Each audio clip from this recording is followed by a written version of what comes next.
Easter story and how that applies to us today.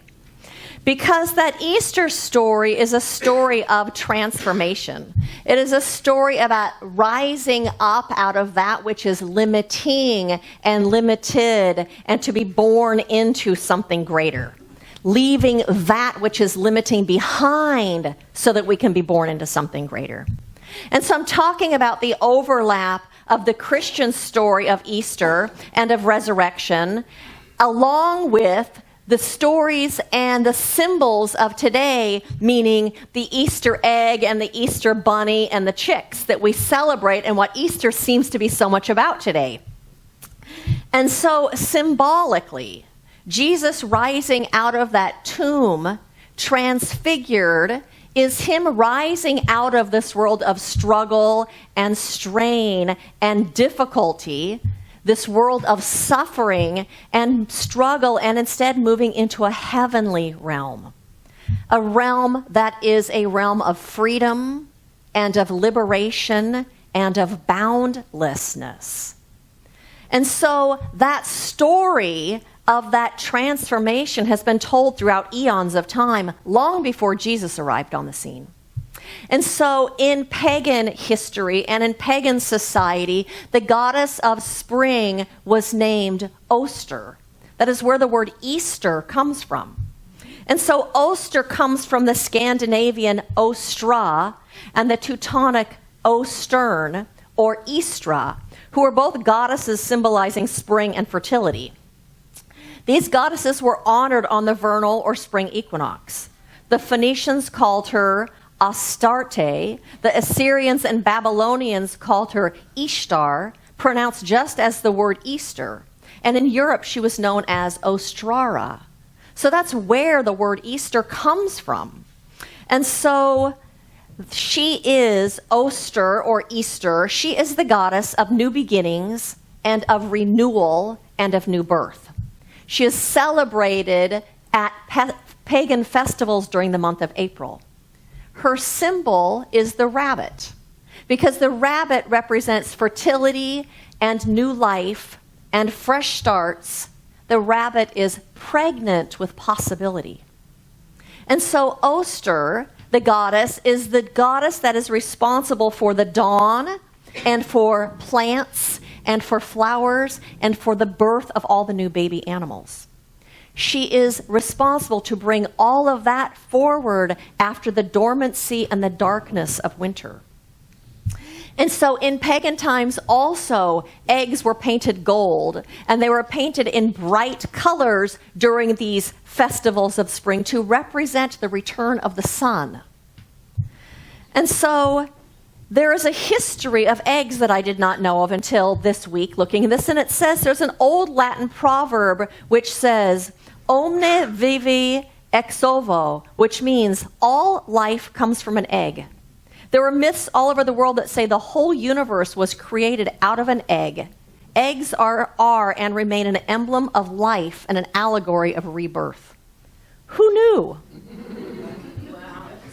So here we find ourselves today immersed in this amalgamation of this Christian story of Jesus and the resurrection and chocolate bunnies and Easter eggs and chicks, all together that we celebrate this thing called Easter. And so today what I'd really like to do is to look at that idea that in order to be born into something new, in order to be born into something greater, we have to let go of the lesser. We have to let go of that which is limiting or constraining or binding us or holding us back. We must die to the lesser, give that up. Just like a chick cannot stay in the egg in order to come forward and be what it's supposed to be in this world, it must break free of that egg because the egg is limiting and keeping it where it is. We must also break through that which is confining so that we might be all that we are intended to be in this lifetime. And so we participate in our own transformation, in that our own transfiguration when we cease identifying with limiting beliefs about who we are. when we cease identifying with limited ideas about who we are and about the very nature of our life. We participate in our own transformation and evolution and unfolding when instead we identify ourselves with that infinite potential of the universe that is our very core essence. That which we have come from, that which we are made out of, that which we are an outpicturing of in this world, the infinite potential of the universe. When we identify with that being our essential nature and the nature of our life, that I am presence, that which is boundless, when we identify ourselves and our lives with that. And so Joel Goldsmith, in The Art of Spiritual Healing, says, there is only one God, whether it is Occident or in the Orient, one God, whether it is among the Greeks or the Jews, the bound or the free. There is only one God, and the I in the midst of me is that God, infinite, omnipresent, omnipotent, omniscient, the only power. There is no power besides the I that I am. That I am, is immortal and eternal. Because of my oneness with the Father, my oneness with the I that I am, all the intelligence, all the wisdom, all the life, all the spirituality, all the power, all the good, and all the grace of God are embodied within me.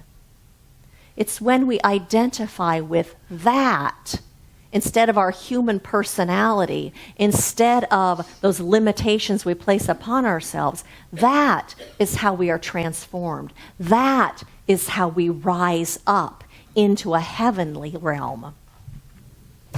The problem is that we identify with our very human self. We identify with our personality and with our limitations and with that limited human self of how we see humanity. What we do also is we identify ourselves with what we do. We say things like, I am a homemaker, or I am a teacher, or I am a computer technician, or a sister, or a mother, or an American, or a man, or a woman. We identify with this physical body, and we identify with the things that we do, those roles that we play. We also, on top of that, have this faulty thinking, these faulty ideas that we place upon ourselves, these concepts that we say things like, I cannot do this or be this or have this because I am too fill in the blank. I am too old, I am too fat, I am too short, I am too anxious, I am too whatever. We all have those things. Or we say, I'm not enough. I'm not smart enough, I'm not rich enough, I'm not handsome enough, I'm not talented enough, I'm not creative enough, and we put these bounds on top of us that keep us down. And when we use that kind of thinking, what it does is it puts us in a place of doubt, and it keeps us stuck. It puts us in a perspective of lack. It's negative thinking, and it just creates a downward spiral. It causes us to shrink and to live small and to be less instead of more. In moments where we are doing that, we have lost sight of who we are. We've lost sight of what we are. Meister Eckhart, who was a German theologian and philosopher and mystic of the 13th century, said, and I love this, God never begot but one son, but the eternal is forever begetting the only begotten. That eternal one is forever unfolding itself within us and within our lives and as us, as infinite potential, as boundlessness, as power and wholeness and peace and love and wisdom and intelligence and whatever it is we need to thrive and to succeed and to move forward in our lives. It's the I am within us.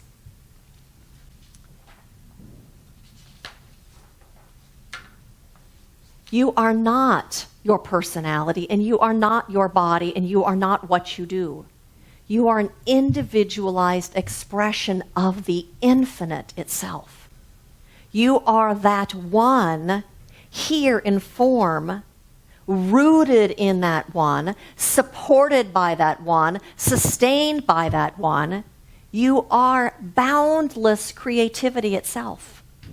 You are, and your life itself is that boundless creativity. Your life is filled with that. You are that presence in form that is boundless, that is eternal, that is endless, that has no limitations. Yogananda let's see if we can say his name. Paramahansa Yogananda said, to define yourself in terms of human limitation is a desecration of the image of God that you are. We limit ourselves by putting those labels on ourselves. It's misidentification. And so I have a story that I'd like to share with you. It goes like this. Once upon a time, there was a baby eagle called Eddie. Eddie entered this world by violently forcing his way out of an eggshell to discover himself sharing a nest with his brothers and sisters at the top of a very tall tree. One day, a strong wind came up and blew, and the nest was rocked wildly from side to side. At one point, the rocking was so far that poor little Eddie was tipped out. Not yet old enough to fly, he fell down, through the branches, and amazingly, right into a rabbit burrow at the base of that tree. When he got to his feet, Eddie found himself amongst a group of bunnies born around the same time as he. Now, rabbits may be good breeders, but they're not exceptionally smart. So no one realized that Eddie was a baby eagle. They all assumed he was just an odd-looking bunny. So Eddie was adopted into the family and grew up learning to live as a rabbit. He hopped and jumped and lived in the family burrow and lived on a diet of grass and lettuce.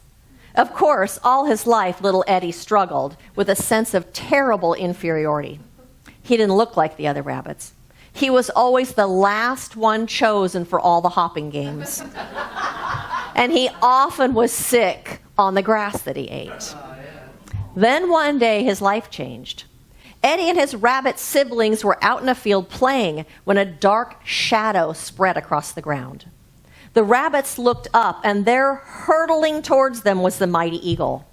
With squeals of fear, the rabbits ran as fast as they could for the undergrowth. Eddie knew he was a goner. He couldn't run as fast as the others. And he saw them running and reaching safety while he was still hopping like crazy out in the open. The mighty eagle drew closer and closer until Eddie could feel his shadow right above him. Eddie embraced himself. He braced himself for the inevitable when he heard the eagle cry, "What are you doing hopping around on the ground like a rabbit? You're an eagle. Spread your wings and fly." Startled by the shock of what happened, confused by the eagle's words, Eddie started to move those useless things at his side. He stretched them out and began flapping until he found himself lifting off the ground, then soaring effortlessly through the heavens. That day, Eddie discovered he wasn't made to hop along the ground, but to soar through the skies. The same is true of us. God created us with enormous dignity and honor and power and potential to be its image here on earth. We grow up in societies that tell us we are something other than magnificent creatures made in the image of God. But when we discover our true nature, we are able to soar through the skies, becoming everything we were created to be. You were made to soar. That's what you were created for. And you cannot soar as long as you hold on to limiting concepts of who you are and what you are, like I'm not enough of whatever and I am too much of this. When we hold on to limiting concepts, they keep us stuck and they keep us small, and they keep us from experiencing our greater life. And so here's another thing. You know, we think that those challenges that we have in our lives are here to keep us down, that they are here to hold us down, and they're the things that keep us from thriving. But the truth is, every single challenge that you experience in your life is an invitation to let go of the lesser and to embrace the greater, to let go of that which is in you that feels like it is small and not enough and doesn't have enough power or enough intelligence or enough wisdom or enough of whatever it is you think you're lacking. It's an invitation to let go of that limited concept and to step into a greater reality of who you are and what you are. Every difficult relationship that you have is an invitation to discover and to embrace the truth of your own wholeness, and then to come to the world as that wholeness. Every single difficult conversation that you have in your life is an opportunity to discover and to embrace your own power, your own authentic power, your own peace that is always within you, your own spiritual poise.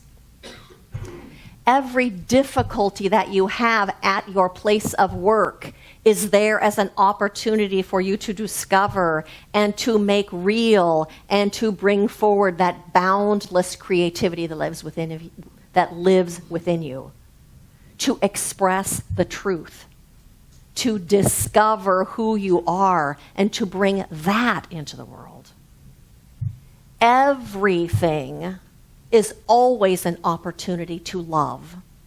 And everything is always an opportunity to let go of that which is limiting and to step into something that feels like more power and more freedom and less limitation. It is there as an invitation for you to be something greater, to discover something greater about yourself, to discover more of your divine self. And so I have an Easter meditation that I'd like to take you through. But first, there is a little blue strip of paper inside of your bulletin that I invite you to get out. And if you need a pen, I invite you to raise your hand, and Barbara will be handing out pens.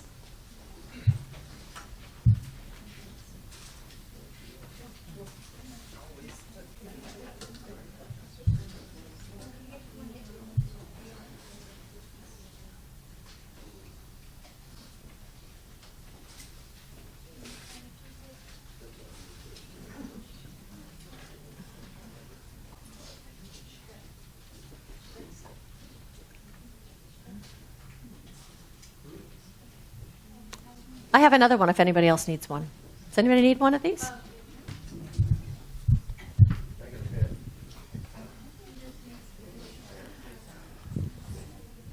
And so I invite you just to turn within, to your own divine essence, that place within you that is absolute wholeness. That place within you which is the I am, that which is boundless, infinite potential and absolute creativity, and the very essence of your spirit. And so knowing that when we are stuck in a challenge, any challenge, it is always calling us to know ourselves as something greater than what we perceive right now. Whether it be an issue involving a relationship or a job, an issue of health, or a belief about ourselves, any issue, it is always a call from God within our own being. A call for us to move to a higher level of spiritual understanding, a higher level of experience, expanded, more, higher. So in order to experience these spiritual awakenings, we must be willing to let go.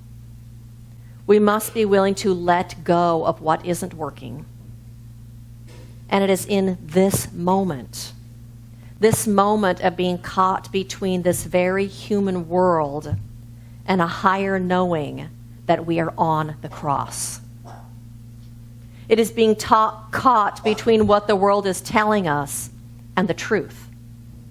The truth that the infinite intelligence of God is within us, telling us that there is something much greater, that we are much greater. The horizontal beam of the cross represents the world of appearances and our human mind, while the vertical beam that rises up into heaven, where it is centered in spiritual truth, and it is centered in spiritual awareness. And so I invite you to ask yourself, what is present in my life right now that has me hanging on the cross?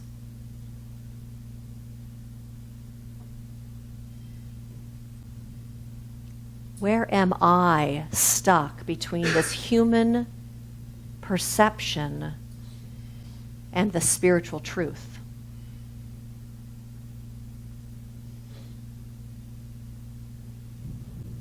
And to ask yourself, what is it that I am ready to surrender? Surrender to that infinite intelligence, that creative force, to surrender to God so that I might realize something higher. What am I willing to surrender so that I might rise up into something higher?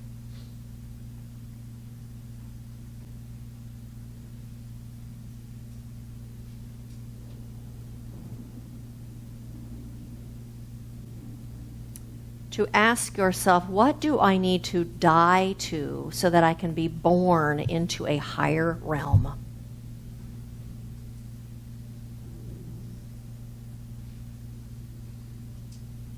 What beliefs am I holding that are keeping me stuck between heaven and earth?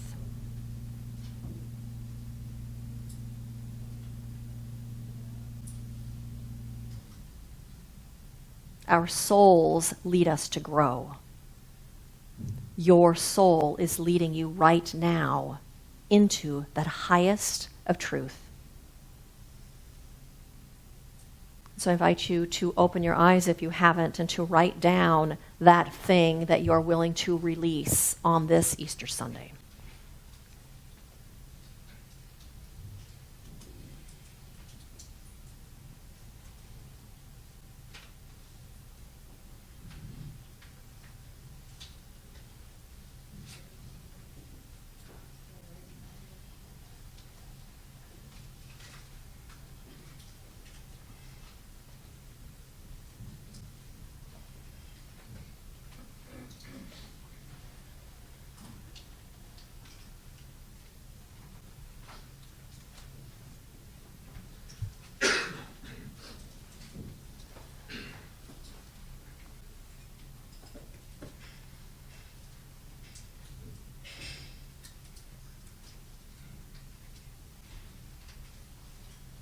And so I invite the ushers to come forward.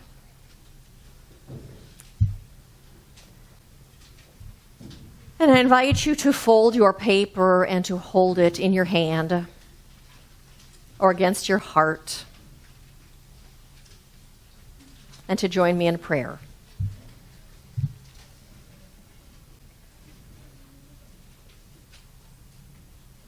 Father, take this cup from me. All things are possible to thee.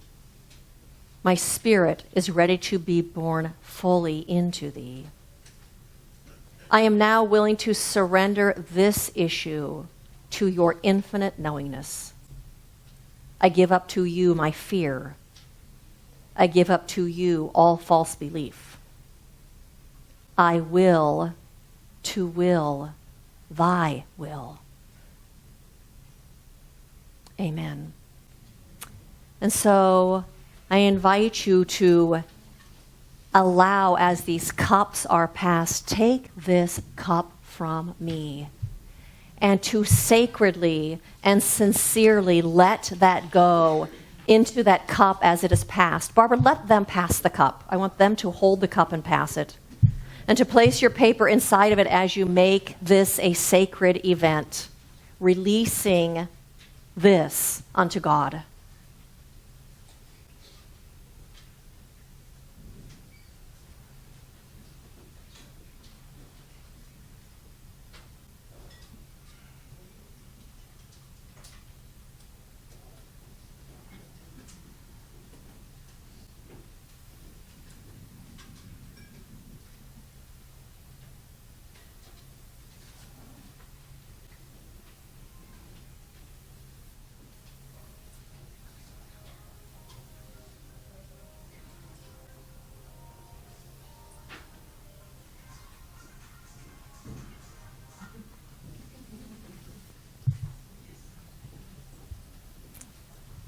And so I invite you to join me in an affirmative prayer. And so I recognize that there is only one presence and one power and one life, and it is infinite. It is infinite potential and all possibility and boundless good. And it is from this that we have been born into this world as emanations of that divine presence, as emanations of that which is boundless, as individualized expressions of the potential, the infinite potential of this universe, as outpicturings of life itself. And so I recognize, since we are this one here in form, outpicturings, expressions of this divine, I recognize that all that one is resides within us. For it is our very nature. It is the very fabric of our being. Limitlessness, boundlessness, creativity itself, wholeness and power and purpose. That all of this is our divine essence. And so today we let go of that which has been keeping us stuck. We let go of that which has been keeping us small or living a small life. We release this into something greater. Recognizing that as we do so, as we let go, we open our hearts, we open our minds, we open our hands, and in that we are lifted up. We are lifted and we are buoyed and we are carried by that divine presence to live this most amazing life, to live a life of freedom and a life of joy and a life of love and of caring. For this is what we were designed for. This is what we have come to this planet to be, this creative outpicturing. And so I know that right now there is a blessing pouring out into every single one of our lives that is so large we could not possibly contain it. That this one is all that there is.